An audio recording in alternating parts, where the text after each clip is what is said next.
All right, let's talk about some lies that we hear about Kratom. So one that it just really freaking gets me is the whole, like, it's related to the coffee plant, which it is.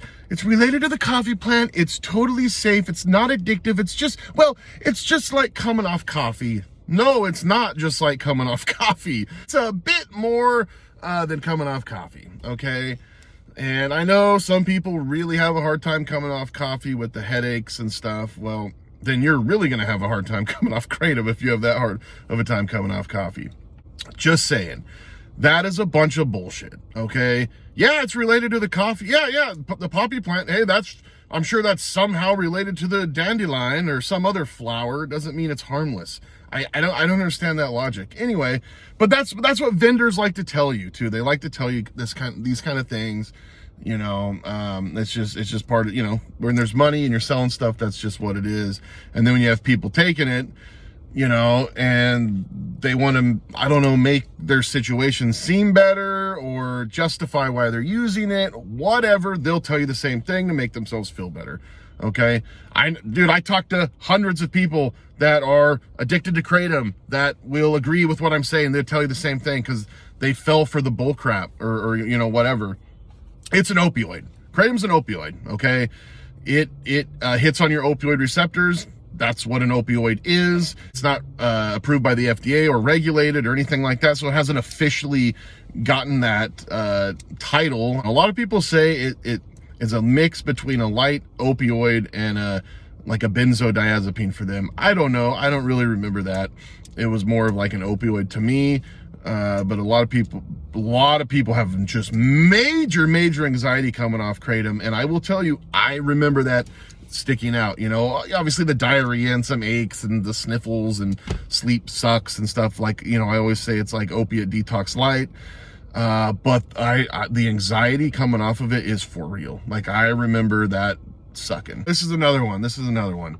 You will hear that if you just switch strains and you take, you know, the Mang Da this, and then you move to a white vein and then a red or a green, blah, or whatever it is. You take the Bali and then the Mang Da, then some Thai, something like that. You won't get physically dependent to it. Well, guess what? I did that because that was my goal. I want to, you know, just like we all want the easy way out. Like, well, I want to use it every day, but I don't want to get physically dependent. How do I come up with a plan to not have this happen? Well, that's the plan. That's what they say. That's what vendors love saying that, dude.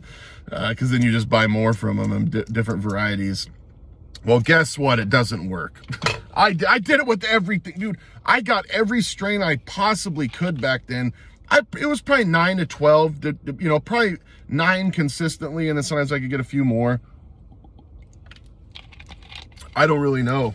I really don't even know what the logic is there.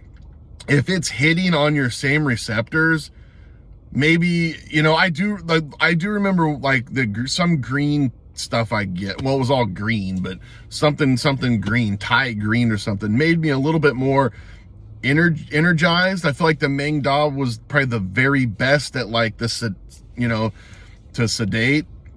But at the end of the day, like, I mean, if I was starting to get sick, you know, and I took the green, even though it was more uppity and not as like strong on maybe on the opioid receptors or the sedative feelings, it made me not sick anymore. You know what I mean? So what does that tell you? It's just like if you use Kratom and you get off an opiate or something, and you use Kratom to help and it helps, well, that means that you're going to have to pay for, you know, for that later on. You know, if Kratom's helping 40% and then you want to get off the Kratom, you're going to feel 40% of that opiate withdrawal. This video isn't very good, huh?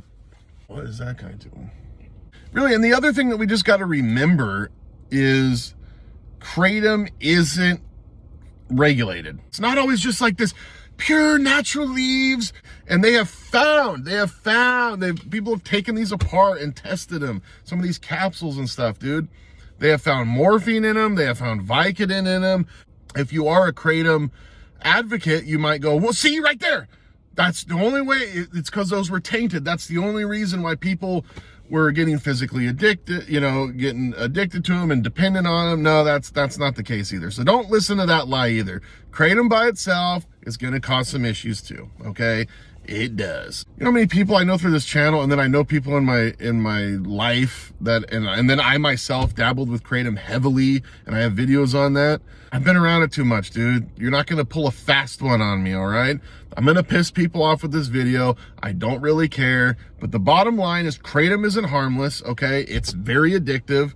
Tons of people are stuck on it. There's whole like recovery communities dedicated to getting off Kratom. So do you think it's just like coffee? You know what I mean? Like, no, it's quite a bit more than coffee. And I know that coffee is hard to quit for some people, but Kratom's gonna be really hard then. All right, God bless all y'all. V for victory and salute.